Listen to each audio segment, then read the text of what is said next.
Hello, it's a Roja Shive, it's another Roja Shive Thought Bubble, and I thought I should talk about two of the biggest things that happened pretty much yesterday. There was actually quite a bit of news yesterday. Brave integrated IPFS, or the Interplanetary File System. I just did a video of that on Roja's Thought Bubble. There will be a link somewhere in this video to that. You had Charlie Lee announcing via Twitter that he had sold all his Litecoins, which I know he's getting a lot of flack that people are saying, he's cashing out, but I understand it. And he explains why. He explains how he didn't want what he was doing, advocating, promoting, or working on Litecoin to have any kind of conflict of interest. And given that, everyone talks about how regulation is coming, I think that's a good measure on his part. Second, he has every right to cash out. And third, I think it's a very principled move. Particularly if you're thinking that everyone's projecting that by 2018, through a very slow, steady climb, because Litecoin is probably one of the more stable of the cryptocurrency coins when it comes to its value via fiat, has slowly been climbing. It went from 4 to now it's it rocket shipped up to around 300. I think it may have peaked at 400. I'm not positive, but he's cashing out around $350, $300, however many Litecoins he has, which gives him a great windfall, gives him enough security to where he can go about doing what he needs to do to promote and work on Litecoin without having any considerable conflict of interest or even having the bust factor dilemma. Now, if you're unfamiliar with the bust factor is this principle where if a single individual that's part of a company were to be hit by a bus, would the value of the company plummet or downfall, or will the company continue on? And this has to do with the concept about communication. Has enough of the ideas, concepts, precepts, future plans, key information, passwords, account numbers, all that is necessary to run a company, an idea, a revolution, if you will, that's not contained in one single individual, really. Has it been spread throughout, like a company, just sticking to a company, that the company can continue forward, that it is not so heavily dependent upon a single individual? Look what's happening with Apple right now. Apple is very heavily dependent on Steve Jobs, and while it's trying to break away from Steve Jobs, it's struggling. And it's really just by the sheer network factor of Apple itself in its existence, because of Steve Jobs, all the moves and ideas and concepts that he came up with, that Apple still has the great market share and the branding that it does. But it has shrunk. It's not nearly the same pop, if you will. Like, look what happened with iPhone 10 and 8. It's not popping like it quite did. There's not quite the level of innovation, even with Apple TV and some of their app stores and some of the moves to try to get into like with Apple TV creating their own television stuff and things of that nature. It doesn't have the same, it's not the same, it just isn't. But the company is going to continue on. It's not going to be the level of greatness it once was. And so with Charlie Lee, we saw this earlier this year with Vitalik Buterin, when there was a rumor that he got hit by a car, and we saw Ethereum plummet. Obviously, it was a vicious marketing rumor to probably tank the market and pick up the pieces. But nonetheless, it worked. It can't work with Satoshi Nakamoto.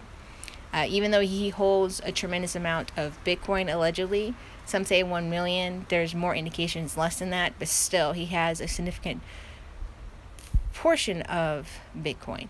More importantly, he has the Genesis block. He has a lot of the early blocks, and if he were to somehow, or she or they were to make an appearance and something were to happen to them, would Bitcoin cease to function? And right now, no, because Satoshi Nakamoto has not been around since 2010, maybe 11. So he hasn't been around anywhere for 5 to 7 years now. And Bitcoin has continued forward, made different progressions from value to market share to awareness to development. SegWit, is here.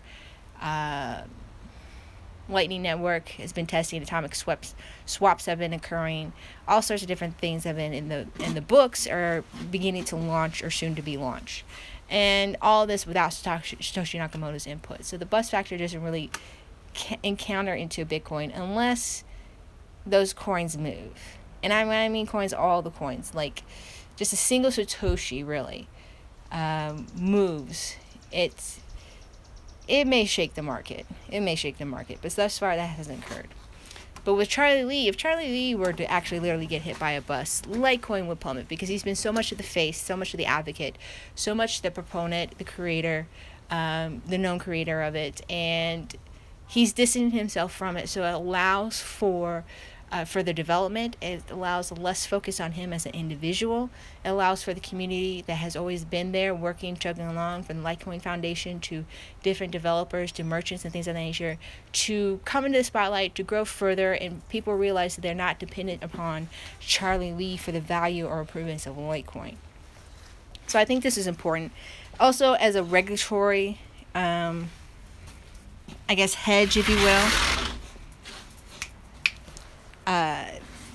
Maybe dumping a lot of those coins so he doesn't have control of so much might be a hedge against that, and I don't blame him for doing that, because the government's coming. The crackdown's already occurring in different formats and different ways.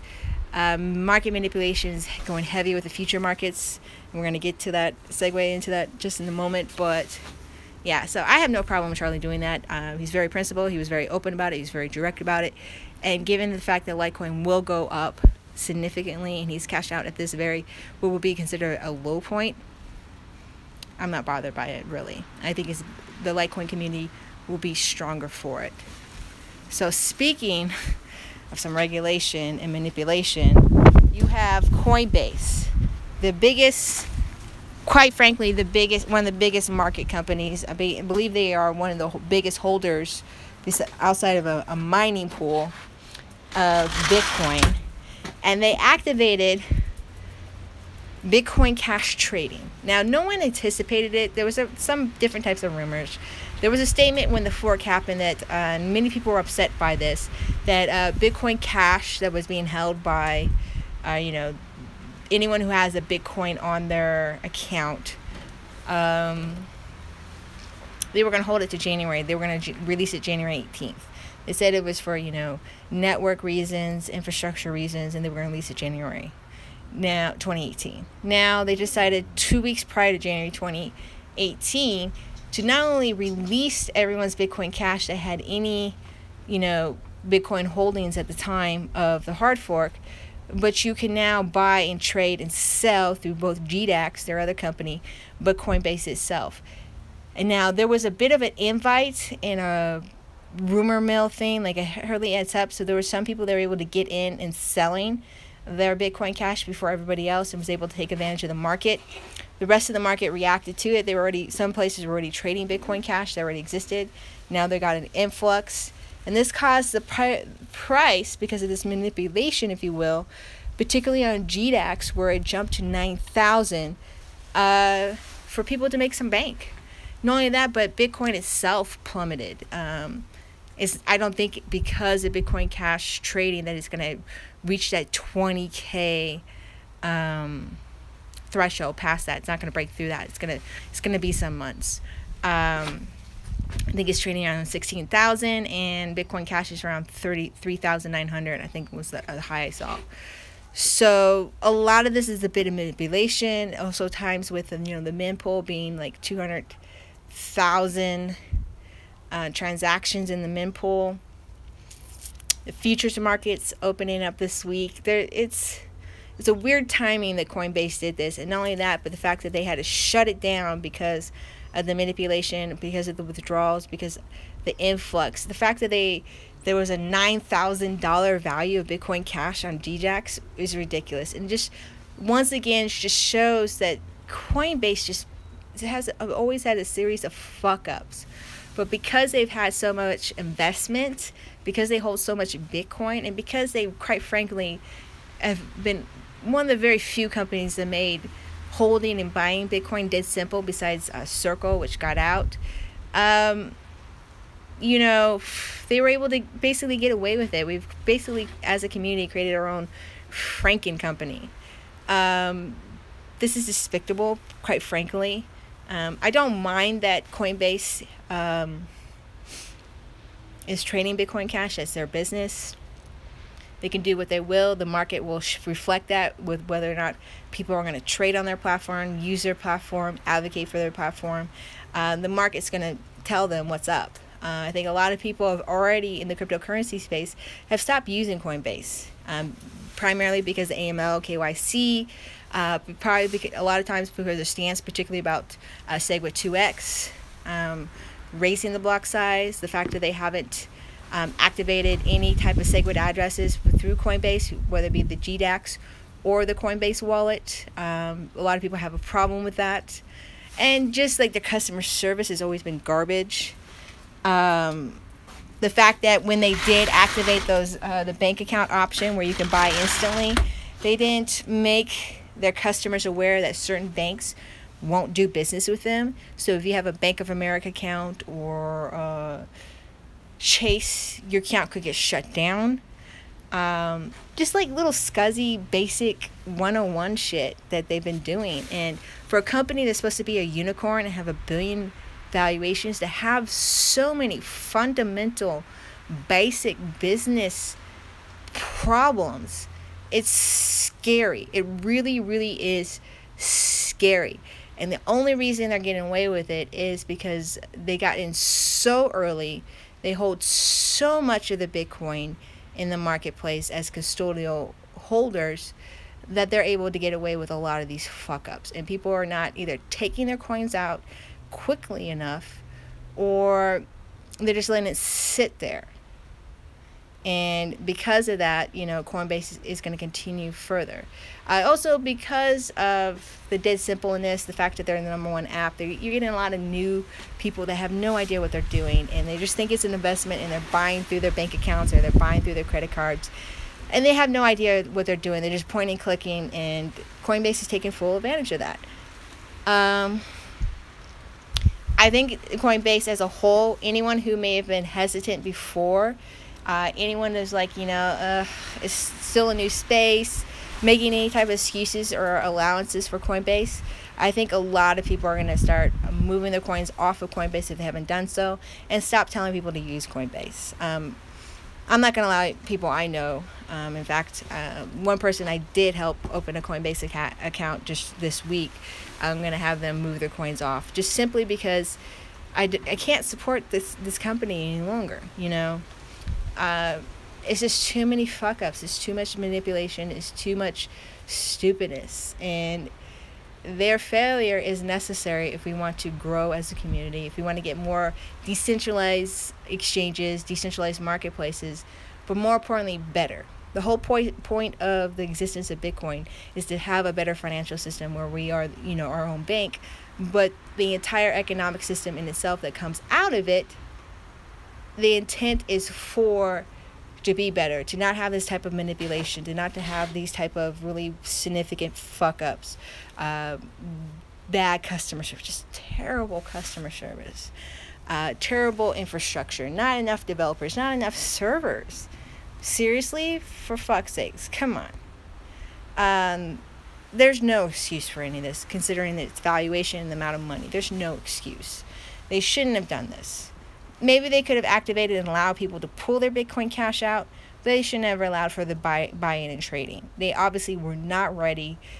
It's a significant manipulation. I know BitPay is activating Bitcoin Cash. They're obviously, Coinbase is going to be doing Bitcoin Cash. It's just scuzzy, and it's sad. It's sad. It was unnecessary. Really, it was. It was unnecessary. I was watching Ozzy the BS Filter, and I do think he has a point where they should have a pop-up box that says you're buying Bitcoin Cash, an alternative to Bitcoin. It is not Bitcoin as we know it, Bitcoin Legacy, Bitcoin Core, or the original Bitcoin. Is not the Bitcoin, if you will. But they don't have that. So there might be a lot of people thinking that they're buying Bitcoin when in fact they're getting Bitcoin Cash. And depending on how much, when they bought, they could have significant losses, or maybe they made a little bit of gain. I think there's a lot of losses, and that's on Coinbase. So yeah, that's my thoughts, about Charlie Lee. I'm okay with him selling the Litecoins. I think it's better for Litecoin itself as a community as a whole. Good on him. It will allow for greater development within the Litecoin space. For Bitcoin Cash and this whole Coinbase thing, it does nothing for Bitcoin Cash. If Bitcoin Cash is trying to be, the real Bitcoin, it's totally going about it the wrong way. It really is. And I think in the long run, what could have been easily a good concept, is going to get shot in the foot and destroyed by greed and manipulation, and quite frankly, it looks like centralization on the part of the coin, which is sad. So that's it. Those are my thoughts for the day. Share, like, comment, and thank you for listening. Saroja Shaib, to the moon.